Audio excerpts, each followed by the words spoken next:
¿Qué tal, amigos? Los alumnos del Instituto de Estudios Superiores Tomás de Aquino les presenta uno de los filósofos más importantes de la filosofía contemporánea del siglo XIX, siendo este Søren Kierkegaard, en el cual abordaremos el tema de la angustia, que engloba el sinsentido de la vida humana. Así que demos inicio.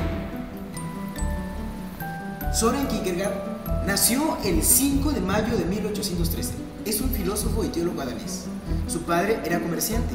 Gracias a esto heredó muchas riquezas, mucha fortuna. Søren era el último de los 7 hermanos.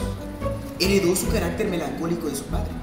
En 1830 comenzó en la Universidad de Copenhague los estudios de teología. Su padre deseaba que fuera pastor. Sin embargo, los intereses del hijo se dirigían hacia la literatura y la filosofía. Su vida comprende pocos acontecimientos destacables dentro del ámbito filosófico, pero estos los relaciona con su padre, por cuya causa creía que amenazaba un castigo divino sobre su familia.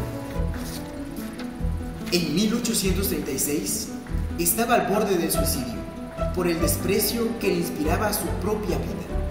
Supera esta crisis a su medio cierto principio y exigencias morales, que aún así no le llenaban por completo el sentido a su vida. Y es aquí donde damos paso al tema que trataremos, la angustia. La angustia para Kierkegaard es entendida como el salto que da el ser humano hacia la búsqueda de su libertad.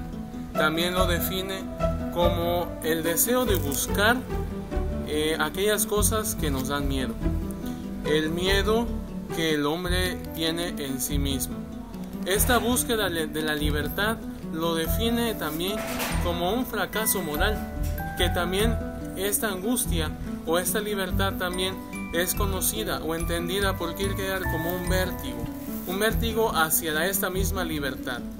El hombre que busca la libertad tiene a las puertas este deseo del pecado. Ahí entra el pecado del hombre.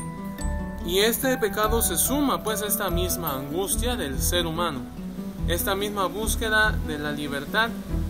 Y dice que para liberarnos de esto es dando un salto de fe, pero que este salto de fe también es una caída al vacío, una caída a la desesperación total. Es decir, que la angustia es lo que abarca al ser humano, no hay nada más.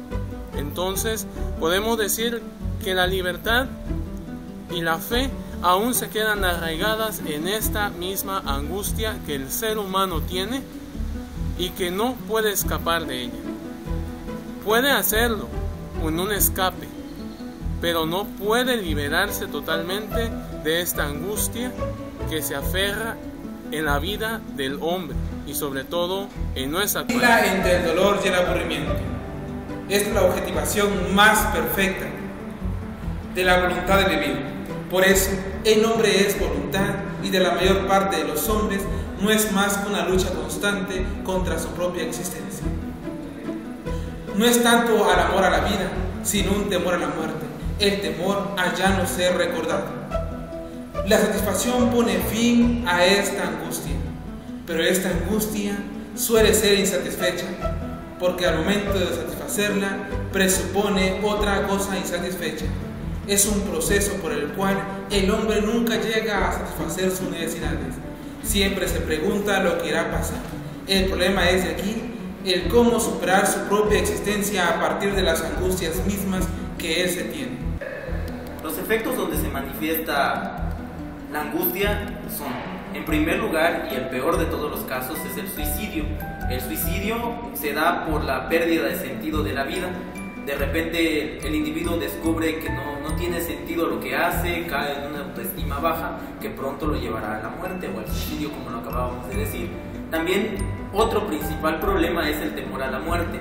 Le angustia el hecho de morir, no sabe qué hay después de la muerte, y esto ha sido un problema de todos los siglos. También podemos encontrar entre los problemas principales o los ejemplos principales donde se manifiesta la angustia, también están las adicciones.